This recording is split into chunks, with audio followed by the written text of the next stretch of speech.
Welcome, everyone.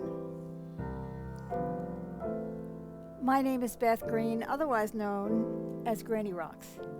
And my name is James Maynard, otherwise known as Sweet Baby James. And I welcome you to Lighting the Way with Granny Who Raps and Rocks. And so, we're going to be chatting with you if you'll chat with us.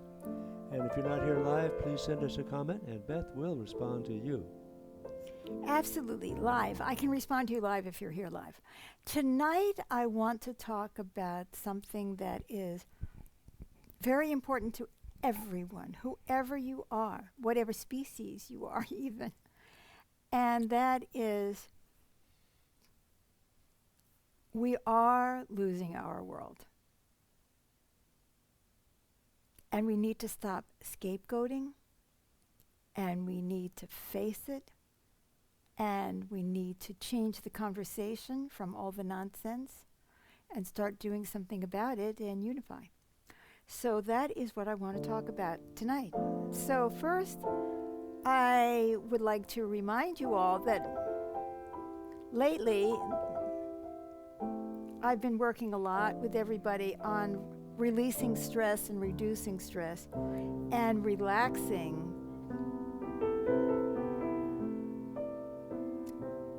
And in the process of relaxing, we are more able to receive higher wisdom, greater consciousness, and so on. So first I would like us just to take a moment, take in a breath.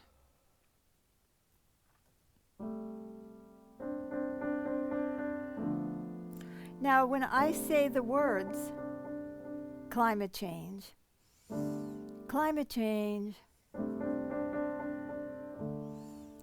how do you feel? Apprehensive. Okay. Now, supposing I use the word global warming, how do you feel? I feel less threatened. Really? Yeah. Somehow warming.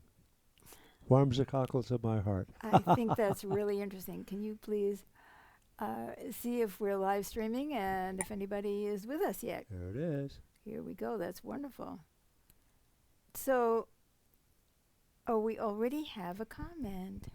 Yes, Blanquita says, hello, Beth and James, and sends a couple of hearts of love. Thank you, Blanquita. Hello, Blanquita. So, great. So you want to use the words global warming. There was another comment, James. Elizabeth says, hi there, and sends a heart of love. Hi there, back. And welcome. Most of us are really very stressed about our own lives, at the very least, right? Oh, I've got health issues, I have boyfriend issues, I have financial issues, I have issues. I have so many issues, I don't know where to put them all. And I'm very, very stressed. And I'm also stressed about the polarization, right? How we keep arguing with each other and how much people are attacking one another, and the violence, and so on and so on and so on and so on and so on and so on. I mean, you could get down, and at the end of this, you could be a complete nervous wreck. However, supposing I went out on a limb here, and it looks like we have a And comment. Todd says, hi, Beth and James, and Hello. sends a couple of hearts of love. Thank Hello, you, Todd. Todd. Back at you. Supposing I said to you that a lot of what's going on in our world today is our reaction to climate change, and we don't even know it. See, so many people are afraid that they're losing their world, right? I mean, isn't that, if you listen to the subtext, is let's go back, make America great again, because we're losing the great world we had. Many of us would disagree with that, and we want that world back. Or Christian nationalists want to go to a time when Christianity dominated the country and, everything. It was in a Christian perspective. And And white people maybe want to go back to a time when black people weren't so uppity, either were slaves, didn't have any power, or women didn't have any power. Ba, be, ba, ba, ba. And Catalina says hello and sends a shining star, a heart of love, and musical notes. Love Thank you, it, thank Catalina. you. So, and what we're seeing is this kind of fear is all over the globe. You know, you look at different nations and people are afraid and they are polarizing and scapegoating one another. Amy says, hi, Beth and James. I'm about to start driving right now, so I won't be able to text anymore, Okay. but still listening to this great topic. Thank you. We're so glad Thank you you, came, Amy. Yes. Yay. So, what do all of these things have in common? This sense of loss of something. You know, oh, yes, the gays are taking over the planet, right? And we need to get back to when a man was a man and a woman was a woman, and so on. You know, so there's this fear of the world changing. And so I was thinking about that yesterday. And that, of course, is the time that people will get crazy and do the most scapegoating. Like in Nazi Germany, they had just come out of World War I, and they felt like they had lost their status, their prestige, their power, and a lot of money. And there was a lot of panic. And whose fault was it? The Jews. And the communists, and the gypsies, and the homosexuals, right? So it's very easy. That's what a scapegoat is you don't want to look at the real situation or what the real problems are. You want to find somebody to blame. So there is so much of that. And, you know, I am so sick of the news because everything is about this one did this, and this one slammed this, and this, and so. And I see very little about the one thing that we all have in common. That we are truly losing our world, and we are losing it to global warming. James and I went to the forest yesterday, and there was smoke. I couldn't walk in the forest because I'm allergic. There was a grass fire, right? There's always fires. We lived in the forest. And there's this constant fear of forest fires. Well, to a huge extent. Every year. Every year we are facing forest fires. And it's getting hotter and hotter globally. It is. We had the hottest days. And then we have these bizarre events like all this flooding in Vermont, right? And then we have seas rising and places becoming more and more uninhabitable for anybody. And I understand there are some astronomically high temperatures in the south, in Texas, in Phoenix. There is California starting again, and even Canada. Even Canada's been burning, and that smoke is impacting everybody. So there is just no way to pretend anymore that climate change is some made-up thing, and that it's not serious. It is serious, so much so that there are insurance companies that will not do homeowners or car insurance in California, in Florida, and so on. And what are our leaders talking about? What did this one say to that one? And what did or anti-woke. I love that. The anti-woke agenda, like that is really the most serious problem on our planet today, is whether, you know, there are trans are changing their gender on their driver's license. I mean, that's really going to stop global warming. So now, the point is that there is so much hysteria, and it seems to be about something else. It's always about something else. But actually, I think it's about climate change. I think that our young people are completely freaked out about the world that they are inheriting. And some of them know it, and some of them may not even articulate it that way. But you would have to be a complete idiot to not know that the climate is changing for the worse. And that means there could be food shortages. It's already happening. I just saw an article the other day about how farming is becoming impossible in certain parts of India. And, you know, crops are dying on the vine. So it wasn't just the fires and the smoke yesterday, but it's also the trees. You can see it. They're stressed. Everything is stressed. I'm stressed. You're stressed. Climate change is not a good thing. It's the worst thing that is happening on our entire planet to everyone and every species except those species that are able to somehow utilize it to their advantage. And we have to do something about it pretty quick because the climate scientists are telling us we are approaching an extinction event that could be irreversible if we don't turn things around soon. Right. Well, and we keep hearing that, right? And nobody wants to believe it. So I'd like you to think about, I don't want to think about how I would feel if I was 15 and I was watching what's happening. And what's beautiful, of course, is there are some young people who are bringing this up, and there are people who've been fighting for years to bring this to our attention. But why is it not the number one topic of conversation? And what I am proposing to begin with is that we have to unite and change the conversation. So if somebody comes to me and says, I am pro-life, and I say to them, okay, are you pro-life? Well, then what are you doing about climate change? How many babies are going to die around the world because of global warming? You really pro-life? Then do something about climate change.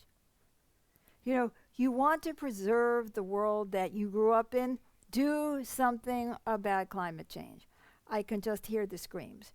So now I want to talk a little bit deeper about what this is really about.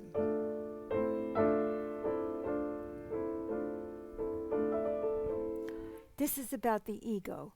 Now, I've talked a little bit about the ego, but not a whole lot. And the ego is about, it's a perception of the world. It's all about protecting myself. It's about me. It's about short-term me-based thinking. And that is what has gotten us into this pickle. So it's not just that we're stupid. It's that we are tied into a certain way of viewing the world that is ego-based. You know, so it's like, we can't afford to have the Green New Deal. No, we can afford to have incredible insurance claims. We can afford to have people dying from the heat. Think about the poor homeless people or the animals that are out there that are having to deal with these extremes of temperature. I mean, it just like totally blows my mind.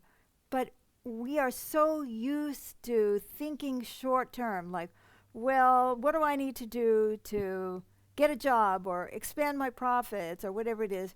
We're not thinking long term. We won't even be here, or many of us won't even be here, and I don't know that I want to. If I can't look out my window, you know, we moved to Oregon because of the rivers and the forests. Well, the forests are burning, and the streams are drying up, and the trees are dying, and every time I look at that, I want to cry, because that is the world that I want to live in, and it's being taken away by our stupidity.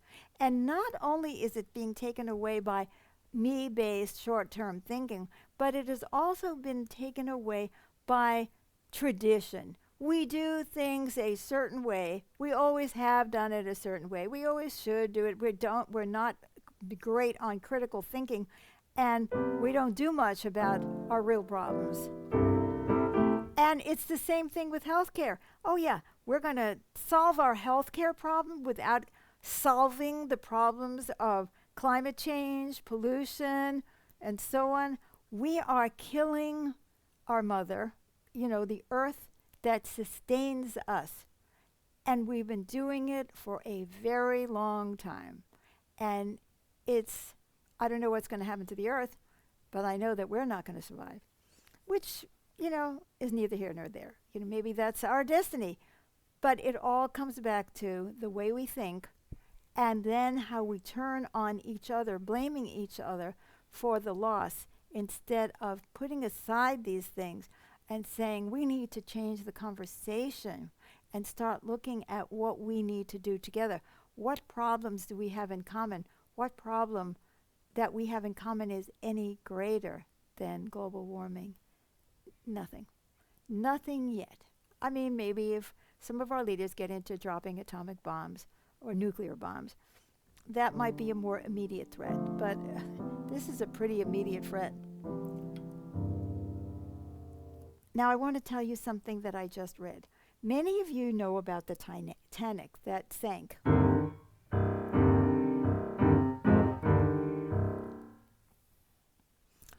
And I never paid any attention to that. I didn't watch the movie. I'm not into any of that.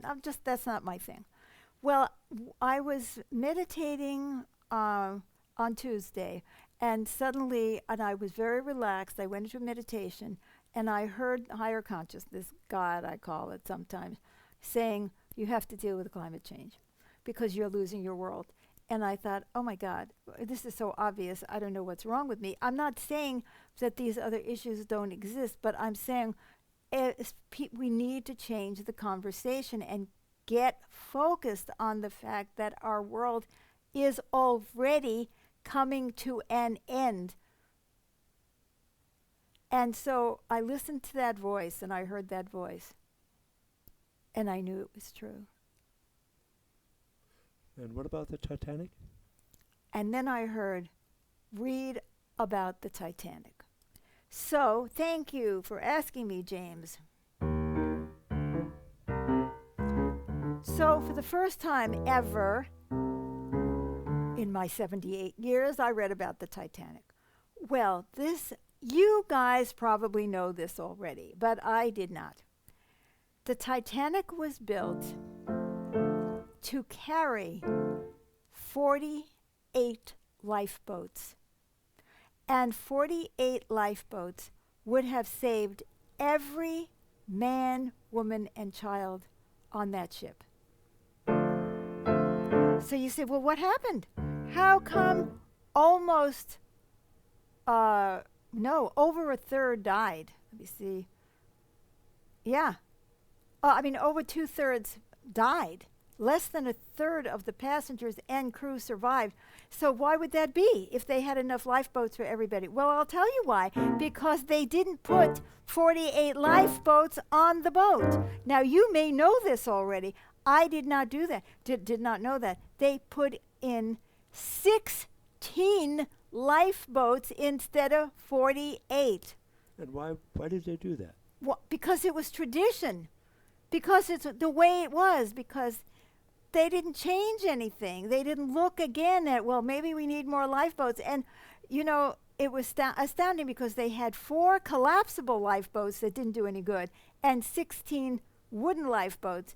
And that's why all those and then they weren't prepared. They didn't do any drills about what to do. They're arrogant, human arrogance, and just going along with the way things are. And in fact, they did an investigation and they showed this. And by the way, there was a ship that ignored the distress signals, and I'm not sure why that was. But to find out that they just went along. They didn't think, oh, maybe we need more, and they didn't drill, so that they didn't even know. In fact, many of them were only 60% filled. So they didn't even use the full capacity of the lifeboats that they did have. Because they weren't prepared, because they weren't conscious, because they were too busy, probably worrying about their personal problems. Listen, guys, we all have personal problems. I have plenty. And I feel sorry for every one of us. And I particularly feel sorry for the animals in our care, or that we're destroying with the global warming. But we also have a bigger problem, a collective problem that is taking the food, and it's going to be taking the food out of the mouth. The number of people who are suffering from unbearable heat is growing all the time. So there it is, the Titanic. But they at least had the intelligence after to take a look at it, and they changed the way they did business. But are we? We can't do it once the cataclysms have happened. No. I mean, if the life extinction event happens, it's too late. It's already happening. It's on its way. It's not on its way. It's already happening. There are people who are dying because of that, and the flooding, and the loss of life, and property, and prospects, and hope, and the devastation. Now, and historic world records of global heat. Absolutely. Historic, never before on the earth have we had these. Now, doesn't it seem insane that I have to sit here and say this? We all lose sight of the big picture. We do lose sight of the and the people who are supposed to be leading us, what are they doing? They're fighting each other. Most of them. There are some people who are speaking and talking and trying to do something, but for the most part, we're having asinine conversations about irrelevant things when the world is killing itself. At least after the Titanic, they did something. Do we have to wait till our planet goes down? It's already happening. So what I'm saying to each and one of us, when people start talking about culture wars or all of this stuff, you say to them, well, I understand that you have a concern about this, but now let's look at global warming. You know, how does this compare to the problem of climate change? Now, I know there are still some people out there who deny that there is climate change, but I think there are fewer and further between. And I think more and more people are realizing that we've created this through our own behavior. Now, when are we going to take it that next step and stop scapegoating and fighting each other? I don't care if you are a Republican, a Democrat, a libertarian, anything else. We are on the same ship. It's sinking. And we need to change the conversation to how are we going to deal with this and do it in a way that supports people. And when are we going to confront our egoic way of thinking? Because you see, each one of us can run off and say, well, I have these problems. And after I solve these problems, then I can address climate change. I'm not even telling us what to do. I'm saying start the conversation. Change the conversation. Is our loss, is it really the most important thing that somebody got into Harvard because of affirmative action? Or is that nearly as significant as the fact that we are destroying ourselves, we are destroying our economy? I ask you, what is going to impact you more? So what I'd like you to do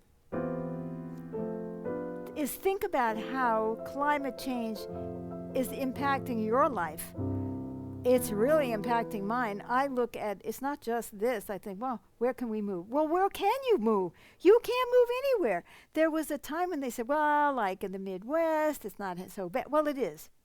Now it's everywhere, and it's doing horrendous amount of economic damage and causing people to freak out. When are we going to admit that we're scared of what we have done and what we are doing, and call our leaders to start addressing this? I don't care what your position is on X, Y, or Z.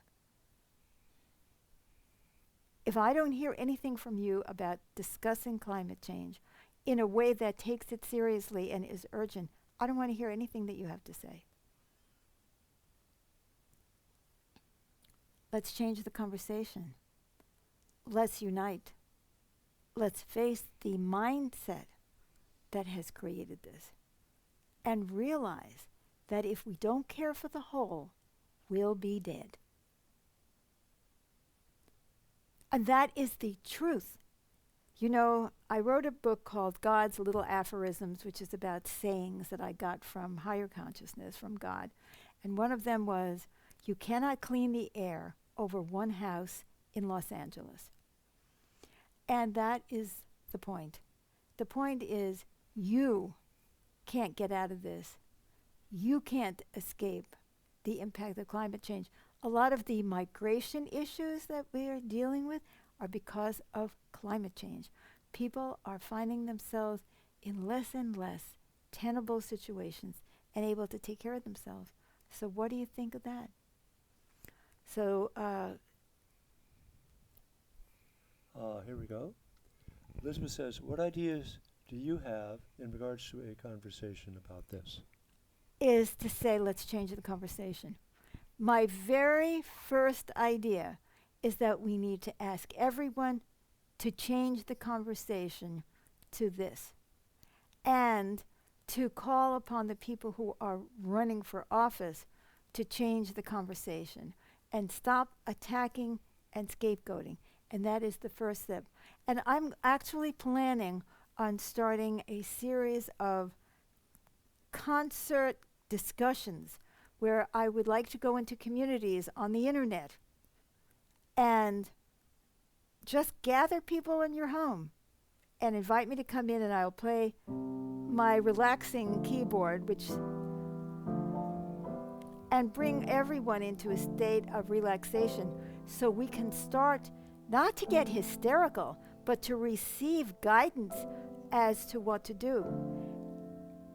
So this is the first part, is to change the conversation, and I would be happy to come in via internet to any community. So I have got to go, but that was a great question. And in the meantime, you start thinking about how your life has been impacted by climate change. And let's all start to call each other out and stop any scapegoating, whether we're scapegoating whites or blacks or pinks or anybody else. And look at the whole. Take a breath, relax, and receive guidance as to what to do. And that's all I can say today. Thanks for visiting with us. Tomorrow night is Magical Improvs with Beth Green, where I play the piano and we do a lot of music, and we hope to do some healing work. And we have to heal on the inside for us to be able to think logically. So we need to be facing the truth and relaxing at the same time, because we are not thinking. Come back next Wednesday night at 6:30 p.m. for Lighting the Way.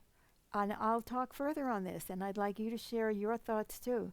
But you remember this, it's the campaign to change the conversation, to get us thinking about this, talking about this, and focusing on this, without ignoring other issues, but bringing them together. You see? A point of unity for a fractured world. And see you next week, 6:30 p.m. Pacific time, and tomorrow night for the music, 7 p.m. Pacific time. Bye-bye, Thank you for joining us. Please like or love this show. Please share this. This is one thing you can do, Elizabeth, is share this show, which I know you do, with everybody you know, and see if we can't change the conversation. Very good. Thank you. Bye-bye.